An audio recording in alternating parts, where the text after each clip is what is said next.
So, since many of you are having difficulty getting Moving Man to work on your computer, here's a quick video of how it works. I got it working by using it on Internet Explorer, and when it asked me to update my Java, I said I would do it later.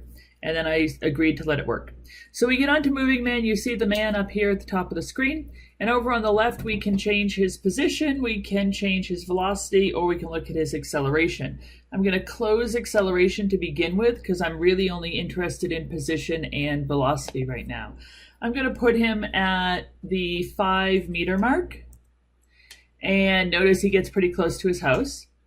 And I'm going to give him a velocity of -5 meters per second. And I'm going to show a vector. So the negative just means that he's moving towards the zero spot, or he's going away from his house in this case. Now, what I want you to do is I will turn on the recording here so he can start moving, and you can then see how the position and velocity graphs look as he goes along.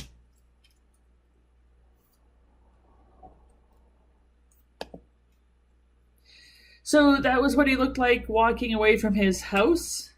And you can notice that his speed did not change at all. I can turn him around. I can say, okay, starting from there, let's turn around now. And let's have a velocity of +2. And notice he turns around. He's going to walk back towards his house.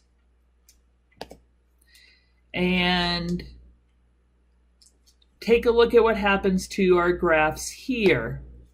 Notice right here at a little bit, about 2.5 seconds, we have a distinct difference between what happens on the position time graph and what happens on the velocity time graph, because this is where he turned around. Let's increase his speed a little bit more. He's hungry. He wants to get home for lunch. And again, notice the differences between, he missed his house, between the position and the time graphs. I can also, if we want to show some acceleration, you can see that acceleration has also been graphed. We were just ignoring it to begin with. And notice that he's had 0 acceleration until each one of the times where I changed his velocity. And just keep that in mind. It's not something that you need to really consider right now. It's just something you need to keep in mind. Basically, we want to take a look at what's happening with where he's at and what happens with position velocity. So we're going to put a velocity vector back on here.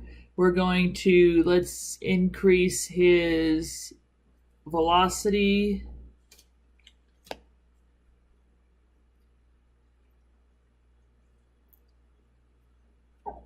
to about 5. He flies over to the house, slams into the wall. And his time is still going, however. So now if I say, all right, let's go the other way.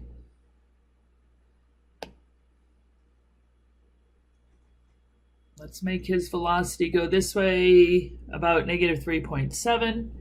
He turns around and goes this way. Notice that time continues to move in our clock here. So with this information, we could figure out how does position change with time?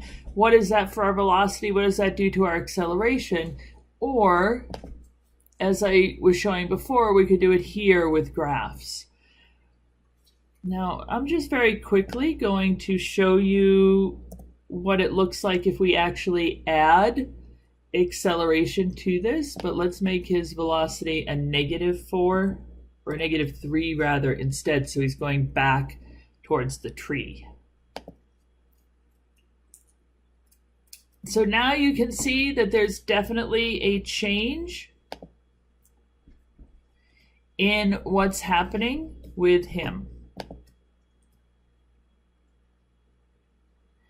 He turned around and crashed into the wall. But you can see that as soon as we add an acceleration, velocity changes and position changes. If we get rid of the acceleration again, and we give him a negative velocity of 1.5. It goes back to just being a flat velocity graph and a straight line position graph. So this should give you a better idea of what I was looking for you to see in the Moving Man application. You should try it again. Try Internet Explorer or Edge and just say you'll update Java later and see what happens.